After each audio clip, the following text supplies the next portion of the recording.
What's up, everybody? Oh gosh. Well, Brian here with another on the road review. Yeah, I just got back through watching A Wrinkle in Time, and boy, was that a disappointment. And it's kind of sad because I thought it would kickstart the March month for movies, like Logan did for last year, and nope, it did not, unfortunately. Storm Reed stars in it. She plays Meg. You also have people like Oprah Winfrey. You have Reese Witherspoon, Mindy Kaling, who plays Disgust in Inside Out. Fun fact.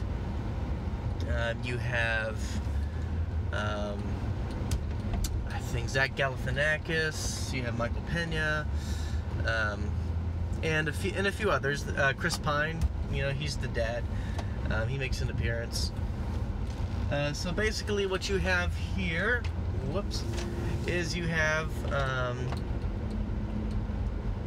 Wrinkle in Time, based off of, I think, the 1961 book. I've read the book once, and it was a very long time ago, but yeah, it was very cool.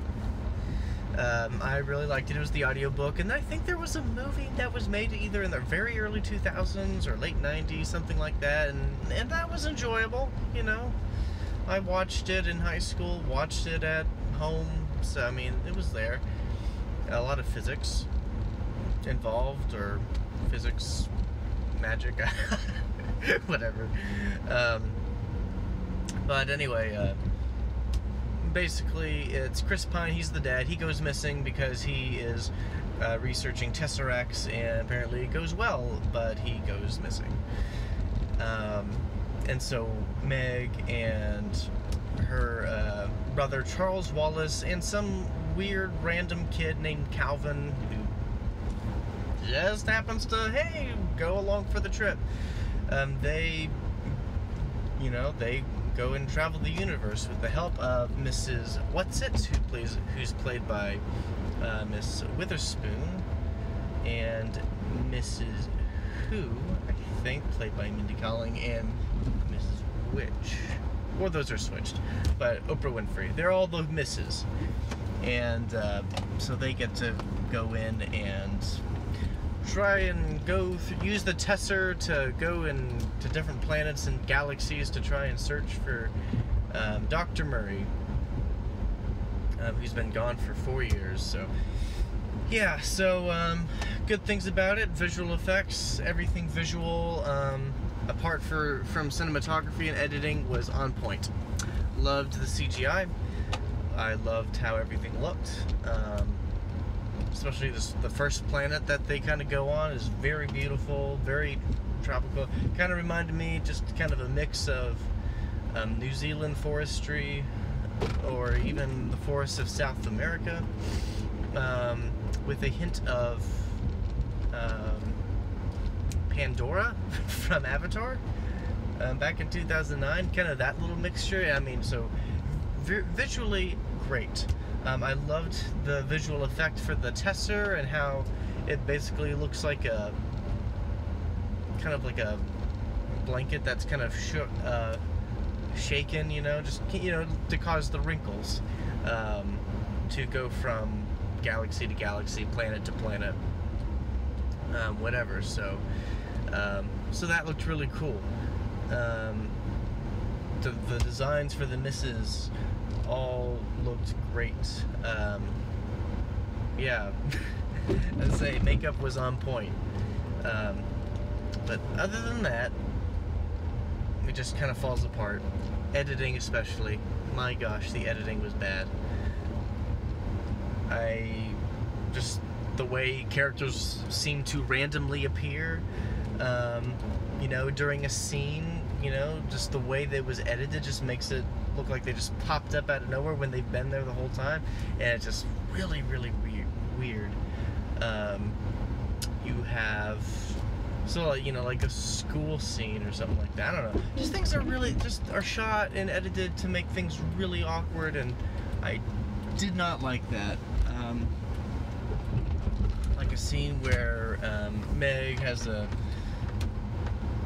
whatchamacallit, she's looking at her locker. It has a mean bully note on it, and it's cut to where the bullies just kind of look at her. It's like heads that they're boasting. He's like, yeah, we wrote that. We're gonna put that on your locker for you.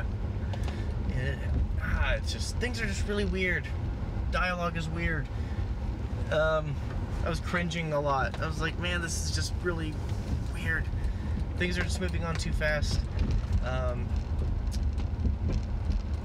And I mean, yes, I've read the book, and it's been a long time since I've read it, but they don't explain things a whole lot.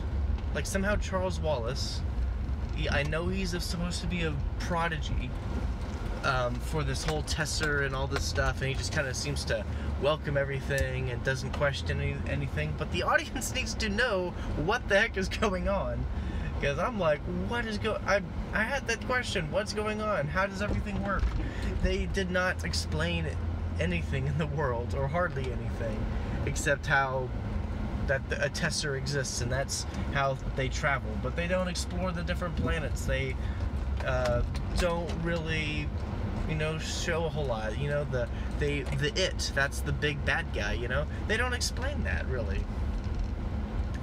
Except, hey, it's gonna take over the world. I mean, it's not shown as a big threat, really. I didn't really feel threatened by it too much. Yeah, it's just, this movie could have had so much potential. I saw it, there was a good movie inside just waiting to get out, and it was just,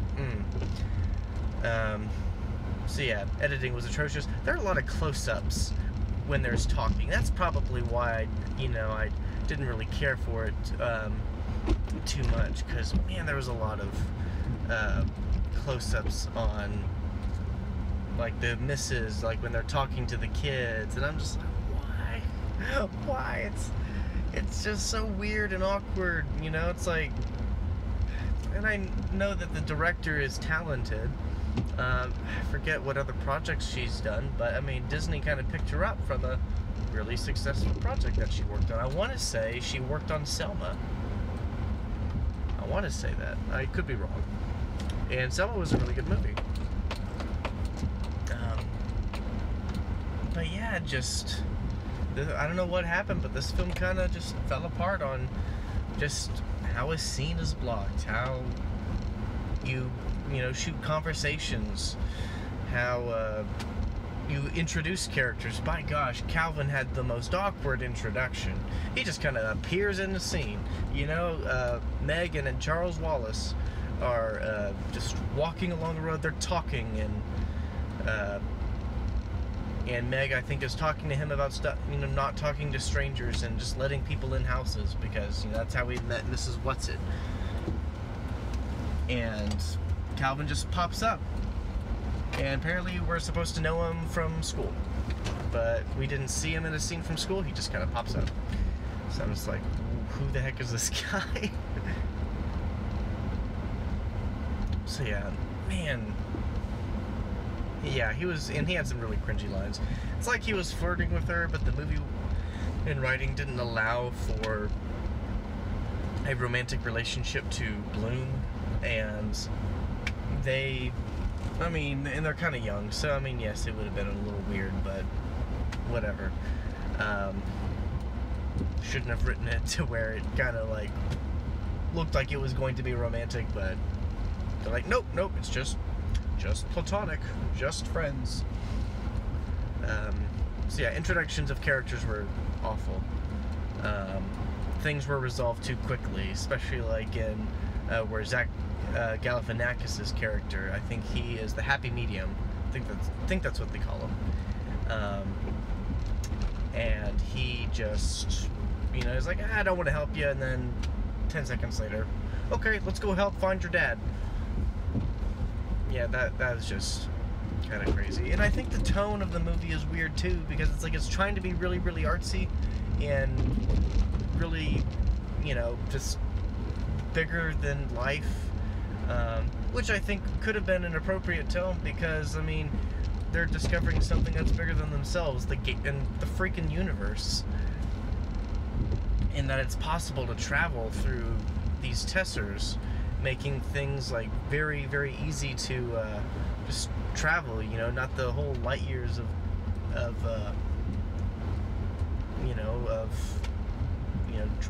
traveling like the time. You know, time is no longer an issue. So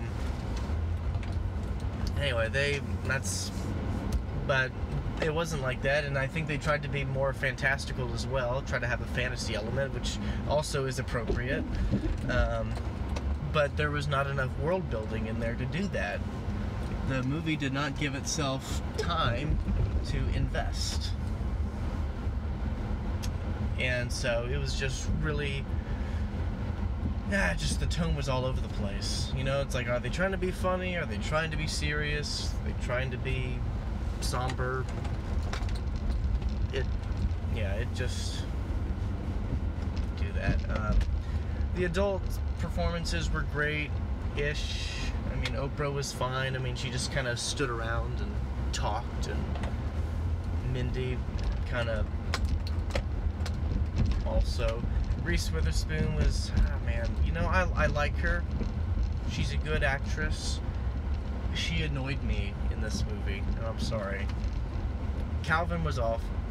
The actors for Calvin, he was bad. Very, very miscast. And, you know, I don't like picking on child actors at all, but I just don't think he was the right role for this movie. Or I wish that the director, she would have given him just better guidance on how to do it, because he just kind of fell flat. He just kind of had this one look, this one tone. And same thing with Storm Reed, who was Meg, the main character. You kind of need her to be really good, and I think she just had this one look. You know, just kind of like the Jennifer Lawrence cold face. That was just kind of,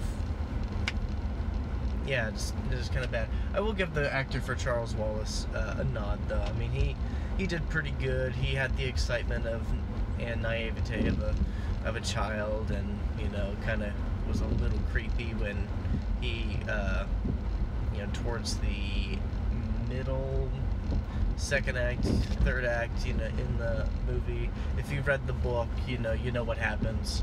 That would make him a little creepy, but they do have that. Music was forgettable. Yeah, just basically it's a forgettable movie, and that's a real shame, because, you know, the trailers made it look amazing. That it looked like that a lot of things were going to go well for it. Strong cast and everything, but no, it's not. I mean, if you want to go see it, I just recommend just going on a Tuesday. I mean, at where I live, you know, there's a theater that has like $5 Tuesdays, and I'm like, yeah. Or Movie Pass. I mean, hey, you're not really wasting money by using that. Or if you have enough points on your Regal card, go ahead. Not a sponsor, although I wish.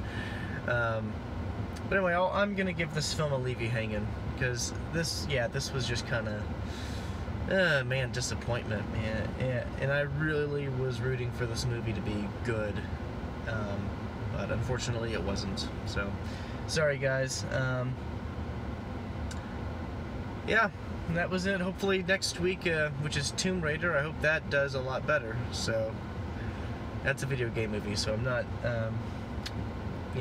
putting my hopes up quite yet. Anyway, with that being said, I'm Brian, and until next time, I will see you at the movies.